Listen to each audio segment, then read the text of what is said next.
Praise the lord. హల్లెలూయా. ప్రభునందు ప్రియ దేవుని జనగణ, ప్రతి ఉదయం దేవునితోని ఆధ్యాత్మిక కార్యక్రమానికి మిమ్మలను ప్రేమతో ఆహ్వానిస్తూ ఉన్నాను. నేటి వాక్య ధ్యానముగా ఆదికాండము 47వ అధ్యాయము మొదటి నుండి దేవుని వాక్యాన్ని చదువుకుంటూ ధ్యానం చేద్దాం. యోసేపు వెళ్ళి ఫరోను చూచి, నా తండ్రియు నా సహోదరులను వారి గొర్రెల మందలతోనూ వారి పశువులతోనూ వారికి కలిగినది అంతటితోనూ కనాను దేశము నుండి వచ్చి గోషెనులో ఉన్నారని తెలియచేసి తన సహోదరులందరిలో 5గురిని వెంట పెట్టుకుని పోయి వారిని ఫరో సమక్షమందు ఉంచాను. ఫరో అతని సహోదరులను చూచి, మీ వృత్తి ఏమిటని అడిగినప్పుడు వారు, నీ దాసులమైన మేమును మా పూర్వీకులను గొర్రెల కాపరలమని ఫరోతో చెప్పిరి.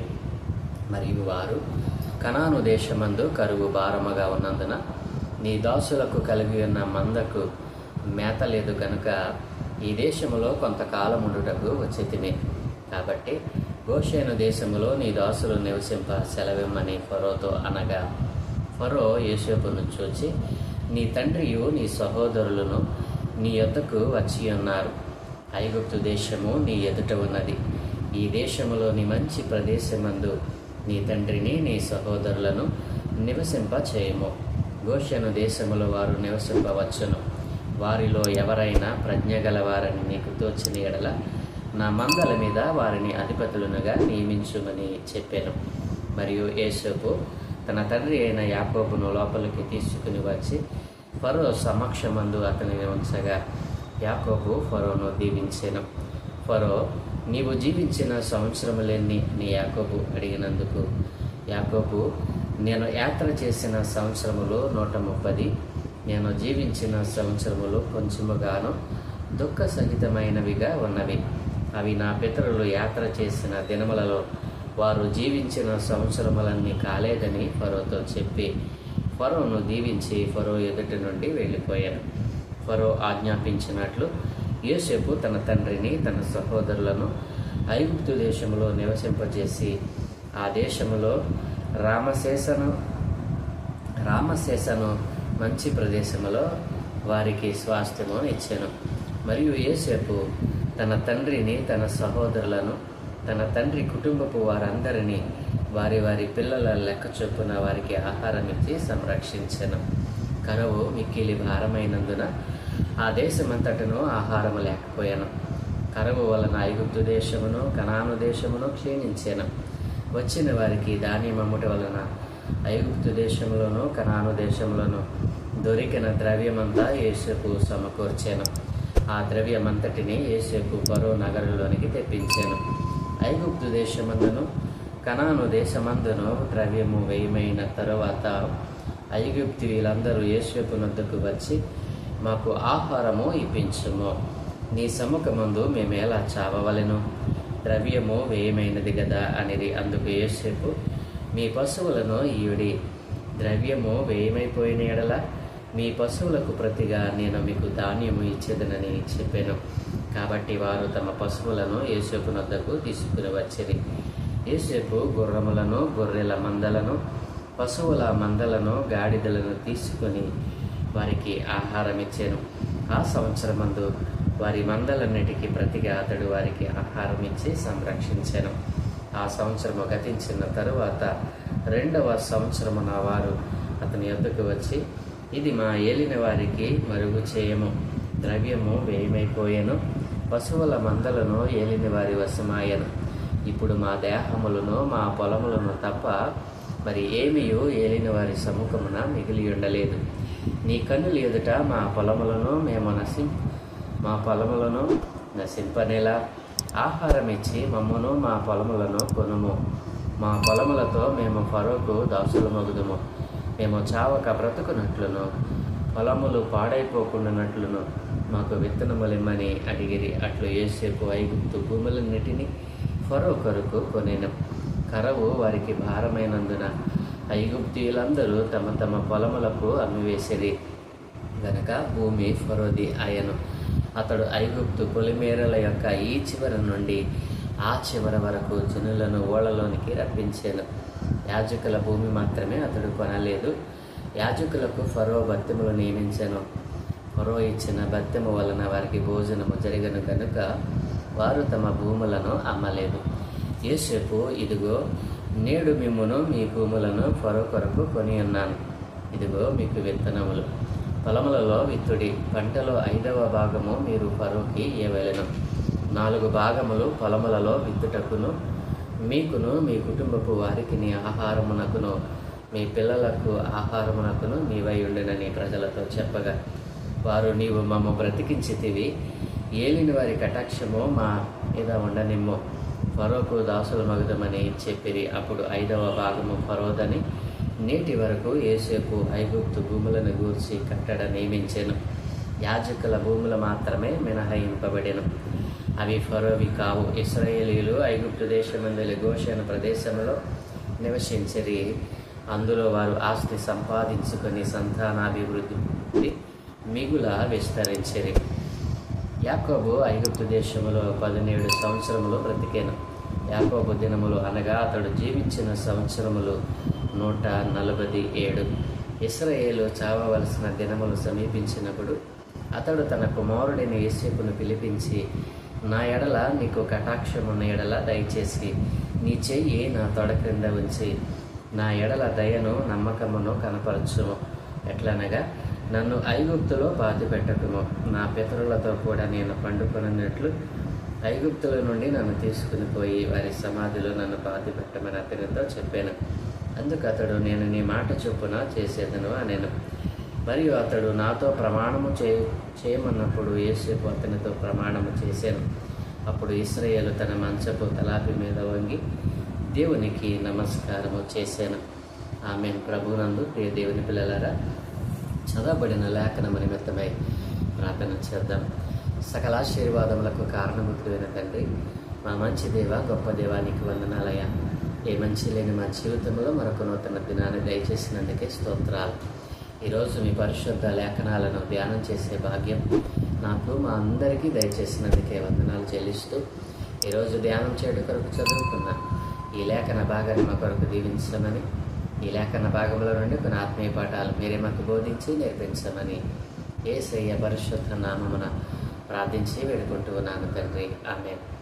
ప్రభునందు ప్రియ దేవుని పిల్లలారా, మరి యోసేపు యొక్క సహోదరులు తండ్రి మరి యోసేపు దగ్గరకు మరి రాబడినప్పుడు యోసేపు వారిని ఫరోకు పరిచయం చేసే మరి యొక్క సందర్భమును ఈ 47వ అధ్యాయంలో మనం చూడగలం.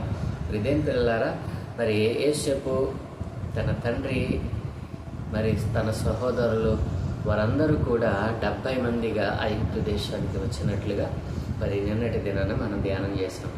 70 మంది మరి ఐగుప్తు దేశానికి వచ్చిన వారిలో ఉన్నారు. మరి ఆ తరువాత ఏం జరిగిందో ఇదేం పిల్లరా, మరి ఈ యొక్క 47వ అధ్యాయంలో దేవుడు మరి వ్రాయించాడు. మరి యోసేపు వెళ్ళి ఫరోను చూచి, నా తండ్రియు నా సహోదరులను వారి గొర్రెల మందలతోనూ వారి పశువులతోనూ వారికి కలిగినదంతటితోనూ కనాను దేశము నుండి వచ్చి గోషెనులో ఉన్నారని తెలియచేశాడు. ప్రియమైన పిల్లలారా, ఇక్కడ ఐగుప్తు దేశానికి యోసేపు ప్రధానిగా ఉన్నాడు. ఐగుప్తు దేశంలో మరి యోసేపు ఒకడు చెయ్యి ఎత్తమంటే ఎత్తాలి, ఒకడు దించమంటే దించాలి. అంత అధికారం కలిగినటువంటి యోసేపు, మరి ఐగుప్తు దేశాన్ని ఏలుతున్నటువంటి యోసేపు, తన చేతిలో అధికారం ఉంచుకున్నటువంటి యోసేపు. ఇదేని పిల్లలారా, ఇక్కడ తన ఇంటి వారు, తన తండ్రి, తన సహోదరులు వారికి కలిగిన సమస్తముతో కనాను దేశము నుండి ఐగుప్తుకు వచ్చారు అని ఫరోకు చెప్పవలసిన అవసరం ఏమిటి? నా ప్రియ దేవుని పిల్లలారా, మరి ఇక్కడ మనం ఒక విషయాన్ని ఆలోచన చేస్తే రోమీలకు రాసిన పత్రిక 13వ అధ్యాయము 1వ వచనంలో ఈ రీతిగా వ్రాయబడి ఉంది, ప్రతి వాడును పై అధికారులకు లోబడి ఉండవలెను, ఏలయనగా దేవుని వలన కలిగినది తప్ప మరి ఏ అధికారమును లేదు, ఉన్న అధికారములు దేవుని వలననే నియమింపబడి ఉన్నవి. నా ప్రియదేని పిల్లలారా, మరి ఐగుప్తు దేశానికి ప్రధాని అయి ఉండి కూడా తన ఇంటి వారు, తన సహోదరులు, తన తండ్రి ఇంటి వారు మరి ఐగుప్తు దేశం వస్తే వారిని మంచి ప్రదేశంలో ఉంచడానికి అధికారం ఉన్న దేని పిల్లరా యోసేపు తన పరిధిని జ్ఞాపకం చేసుకుంటా ఉన్నాడు. ఐగుప్తు దేశానికి ప్రధానియే, కానీ తన మీద ఒక అధికారి ఉన్నాడు, తన పై అధికారి అయినటువంటి రాజు ఉన్నాడు, మరి ఫరో ఉన్నాడని చెప్పి తన అధికారం అడ్డం పెట్టుకొని తన ఇంటి వారిని ఐగుప్తులోనికి ఆహ్వానించలేదండి. ఐగుప్తులోనికి వచ్చి గోషేను ప్రదేశంలో వారు ఉంచి వారిని ఫరో సమక్షంలో నిలిపాడు.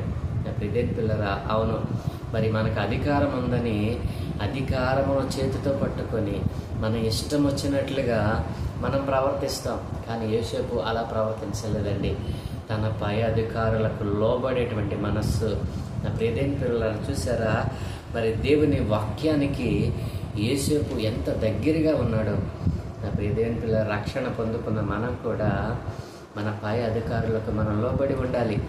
అధికారమంతటి కూడా, అధికారములు, ఈ పదవులు ఇవన్నీ కూడా దేవుని వలన నియమింపబడి ఉన్నవని యోసేపు ఎరిగి ఉన్నాడు. తన పై అధికారికి నేను లోబడి ఉండాలి. నాకు ఈ దేశం మీద సమస్త అధికారములు ఉన్నాయి, అయినా అధికారము నా కోసము, నా కుటుంబం వారి కోసం నేను వాడకూడదు.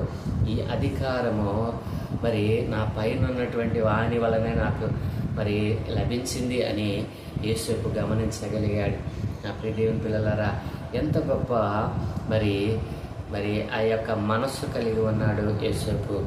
ఎంత గొప్ప పై అధికారులను గౌరవించాలనేటువంటి ఆ స్పృహ కలిగి ఉన్నాడండి.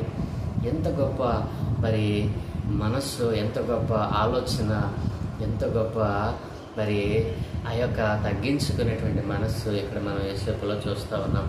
అప్పుడు ఇదేం పిల్లారా, తనకున్న అధికారాన్ని బట్టి ఇష్టానుసారంగా నడుచుకోకుండా ఆ దేశపు రాజైన ఫరోకు లోబడుతూ ఉన్నాడు. యోసేపు లోబడినటువంటి ఆ యొక్క మనస్సు ఈ రోజున మనము కూడా కలిగి ఉండాలి. మన అధికారులకు, మన పై అధికారులకు మనం లోబడి ఉండాలి. అధికారము దేవునిదే, అయినా అధికారములో మరి ఒకరికి అవి పంచిపెట్టబడినప్పుడు ఎవరి అధికారము కింద మనం ఉంటున్నామో ఆ అధికారిని మనం మరి గౌరవించాలి. నా ప్రియదేని పిల్లలారా, అంతేకాదు ఐగుప్తు ప్రధానిగా ఉన్నటువంటి యోసేపు తన సహోదరుల విషయంలో సిగ్గుపడకుండా, ఒక ప్రధాని తన ఇంటి వారిని పరిచయం చేయడానికి ఎక్కడ సిగ్గుపడలేదండి. యోసేపు ప్రధాని, ఒక ప్రధాని ఈ గొర్రెలు కాసుకున్న వాళ్ళ యొక్క సహోదరుడా అని చెప్పి ఆ ఐగుప్తు దేశంలో ఉన్నటువంటి గొప్పవారు యోసేపును చులకనగా చూస్తారని చెప్పి ఎక్కడా సిగ్గుపడలేదండి. నా తండ్రియు నా సహోదరులను వారికి కలిగిన సమస్తముతో గోషేను ప్రాంతానికి వచ్చారయ్యా అని చెప్పి రాజైన ఫరోకు తెలియచేయడంలో ఎక్కడ సిగ్గుపడలేదండి యోసేపు. ఇదేం పిల్లరా, మరి ఆ రీతిగా మనం చూస్తే ఇక్కడ యోసేపు జీవితాన్ని మనం తరచి చూస్తే ఎక్కడ సిగ్గుపడకుండా తను తగ్గించుకొని తన కుటుంబపు వారిని ఫరోకు పరిచయం చేశాడు. మరి క్రీస్తు ప్రభుల వారు కూడా మరి దేవుడై ఉండి, ఆయన సర్వశక్తి కలిగిన దేవుడై ఉండి మరి ఈ లోకములో దైవ మానవుడిగా తన మానవ సంబంధాలను ఆయన గౌరవించాడండి. యేసుక్రీస్తు ప్రభుల వారు కూడా మరి మానవ సంబంధాలను మరి ఆయన గౌరవించాడు. తల్లికి ఇవ్వవలసినటువంటి ఆ యొక్క గౌరవాన్ని తల్లికి ఇచ్చాడు, సహోదరులకు ఇవ్వవలసినటువంటి గౌరవాన్ని వారికి ఇచ్చాడు. నా ప్రియ దేవుని పిల్లలారా, ఎవరికి ఇవ్వవలసిన గౌరవాన్ని వారికి మనం ఇవ్వాలి. ఒక క్రైస్తవుడే ఇట్టి విషయాన్ని గమనించగలడు. అన్యునికి ఈ విషయాలు తెలియవు. ఎందుకంటే వాడు లోకముతో స్నేహం చేస్తాడు. లోకము వాడిని లాగివేసిన వాడు కనుక ఇట్టి విషయాలు వాడికి బోధపడవు. సర్వశక్తి కలిగిన దేవుడు ఈ రోజున యేసేపు జీవితముల నుండి కొన్ని ఆత్మీయమైన పాఠాలు మనకు నేర్పిస్తూ ఉన్నాడు. ఏమిటో తెలుసా? మనము మన వారిని గురించి ఇతరులకు చెప్పేటప్పుడు మనం సిగ్గుపడకూడదు. ఒకవేళ మనం గౌరవప్రదమైనటువంటి పదవిలో ఉన్న మన వారిని మనము గౌరవించుకోవాలి. వారికి ఇవ్వవలసిన స్థానాన్ని వారికి ఇవ్వాలి. యేసేపు అదే పని చేశాడు. నా ప్రియదేని పిల్లరా, యేసేపు చేసిన పని క్రీస్తు వారికి సాదృశ్యంగా కనపడతా ఉంది. క్రీస్తు ప్రభుల వారు కూడా ఆయన దైవమై ఉండి దైవ మానవునిగా బ్రతికినప్పుడు మానవ సంబంధాలను ఆయన గౌరవించాడు. నా ప్రియమైన పిల్లలు, అందుకనే ఆయన అయోగ్యులమైనటువంటి మనలను ఆయన సహోదరులను పిలిచాడండి. నా ప్రియమైన పిల్లరా, కాబట్టి బంధువుల విషయంలోనైనా, సంఘస్థుల విషయంలోనైనా, సమాజంలో ఉన్నటువంటి వారి విషయంలోనైనా మనం ఏం చేయాలో తెలుసా? సిగ్గుపడకుండా వారి స్థాయిని బట్టి మనం వారిని గౌరవించాలి. మరి మన పై అధికారులకు మనం లోబడి ఉండాలి. ప్రియమైన పిల్లరా, మరి అలాగననే యోసేపు మరి వారిని పరిచయం చేశాడు. మరి తండ్రిని కూడా యోసేపు మరి ఫరో ఎదుట నిలబెట్టినప్పుడు మరి యాకోబు ఫరోని దీవిస్తాడు. ఫరో మరి ఇశ్రాయేలును అడుగుతాడు, యాకోబును అడుగుతాడు, నీవు జీవించిన సంవత్సరములేని అని అడిగినప్పుడు అక్కడ యాకోబు సమాధానం ఇస్తాడు. ఏమన్నా తెలుసా? నేను జీవించిన సంవత్సరములు మరి 130 సంవత్సరములు. నేను జీవించిన సంవత్సరములు కొంచెముగాను మరి దుఃఖ సహితముగా ఉన్నవి అని ప్రియమైన పిల్లలారా ఫరోకి యాకోబు సమాధానం ఇస్తాడు. నా ప్రియమైన పిల్లలారా, నేను జీవించిన సంవత్సరములు 130 అయితే ఆ జీవించిన సంవత్సరములను కూడా మరి దుఃఖ సహితమైనవిగా ఉన్నవి. మరి అవి నా పితరులు యాత్ర చేసినంత కూడా లేవయ్యా అని చెప్పి ఫరోని దీవించటం అక్కడ మనం చూస్తాం. అప్పుడు ఫరో అంటాడు కదా, యోసేపుతో అంటాడు, ఈ దేశము నీ ఎదుట ఉన్నది, వారిని ఎక్కడ ఉంచాలో శ్రేష్టమైన ప్రదేశంలో వారిని ఉంచు అని యోసేపుకు సెలవిస్తాడు ఫరో. ప్రియమైన పిల్లరా, ఎప్పుడు ఈ మాట మరి ఫరో నోట నుండి వచ్చింది?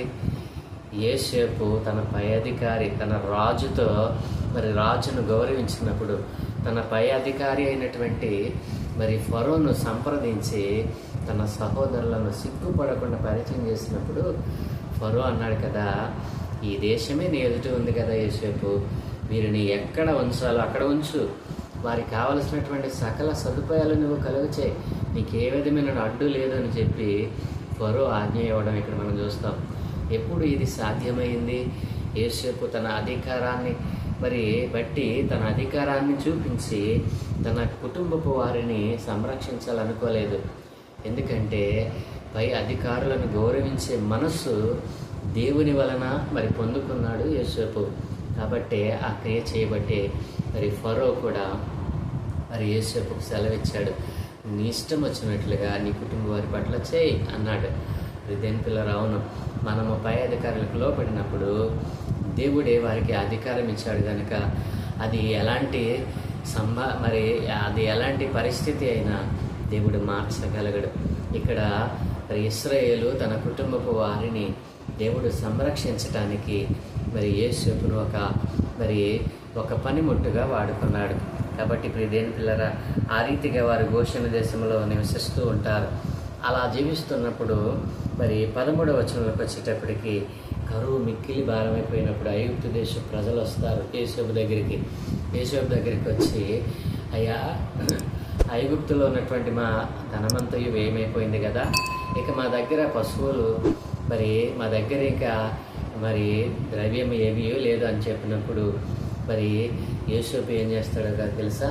మీ దగ్గర పశువులు ఉన్నవి కదా, ఆ పశువులను నాకు అమ్మి మీ కొరకు ఆహారం కొనుక్కోమని చెప్తాడు. మరి 2వ సంవత్సరం వచ్చినప్పుడు వారు మరలా యోసేపు దగ్గరికి వస్తారు. మరి మొదటి సంవత్సరం పశువులను, వారి కలిగిన గొర్రెలను, మరి మందలను మరి యోసేపుకు అమ్మి ధాన్యం కొనుక్కుని బ్రతికారు. 2వ సంవత్సరం వస్తుంది. ఇక వారు వచ్చి అంటారు కదా, మా దగ్గర మా దేహములను మా పొలంలో తప్ప ద్రవ్యమంతా ఏమైపోయింది కదా, మీకు తెలుసు కదా అని చెప్పినప్పుడు మరి యోసేపు మీ పొలములను కూడా నేను కొంటాను అని చెప్పి మరి ఐగుప్తు దేశంలో ఈ చివరి నుండి ఆ చివరి వరకు కూడా యోసేపు ఫరో కొరకు భూములను మరి కొంటాడు. ప్రియమైన పిల్లలారా, ఎంత నమ్మకమైనటువంటి మరి దాసుడు, ఎంత నమ్మకమైనటువంటి అధికారిగా, ప్రధానిగా యోసేపు ఇక్కడ కనబడతా ఉన్నాడు. ఫరోకు మరి ఐగుప్తు దేశంలోని పొలములన్నిటినీ కొన్నాడు. మరి జనులందరినీ దాసులుగా మరి తీసుకున్నాడు. ఇవంతటికీ కారణం ఏంటంటే యేసేపు తనకు అప్పగింపబడిన పనిలో నమ్మకముగా ఉన్నాడు. తన పై అధికారికి లోబడేటువంటి మనస్సు కలిగి ఉన్నాడు. ఆ కారణాన్ని బట్టి దేశంలోని ప్రజలను సంరక్షించుకోగలిగాడు. మరి తన పై అధికారికి ధనాన్ని సంపాదించి పెట్టాడు. తన కొరకు ఏమీ సమకూర్చుకోలేదండి. మరి తాను పడినటువంటి కష్టమంతటికి కూడా ఫరోయే మరి అనుభవదారుడిగా కనపడుతూ ఉన్నాడు. నా ప్రియమైన పిల్లరా, ఇక 28వ వచనంలోకి వచ్చేటప్పటికి మరి ఇశ్రాయేలు యాకోబు మరి తన కుమారుడైన యోసేపుని పిలువనంపించి తాను చావవలసిన దినముల సమీపముగా ఉన్నప్పుడు తనతో ప్రమాణం చేయించుకుంటాడు. ఏంటంటే, నేను ఐగుప్తు దేశంలో చనిపోయిన తర్వాత ఐగుప్తు దేశంలో నేను పాతి పెట్టకూడదు, నా పితరులతో కూడా నేను మరి పండుకొనటానికి నన్ను కనాను దేశంలోనే మరి నన్ను పాతిపెట్టు అని యోసేపుతో ప్రమాణం చేయించుకోవడం ఇక్కడ మనం చూస్తాం. ఇదేం పిల్లరా, ఈ రీతిగా 47వ అధ్యాయము మరి యోసేపు మరి యాకోబుతో ప్రమాణం చేయడంతో ముగించబడతా ఉంది. కాబట్టి ఇదేం పిల్లలారా, ఈ 47వ అధ్యాయంలో మరి ఉన్నటువంటి సారాంశం ఏమిటంటే, యోసేపు తనపై అధికారి అయినటువంటి రాజైన ఫరోకు లోబడ్డాడు. దేవుని వాక్యం సెలవిచ్చినట్లుగా మనము ప్రతి ఒక్కరము కూడా పై అధికారులకు మనం లోబడి ఉండవలెను అనేటువంటి ఆ యొక్క వాక్య ప్రకారము యోసేపు ప్రవర్తించాడు. ఆ కారణాన్ని బట్టి ఫరో యోసేపు మీద దయ కలిగింది. ఆ కారణాన్ని బట్టి యోసేపు తన కుటుంబం అంతటిని కూడా సంరక్షించుకోగలిగాడు. కాబట్టి రక్షింపబడిన మనము కూడా మన పై అధికారులుగా నియమింపబడ్డారు.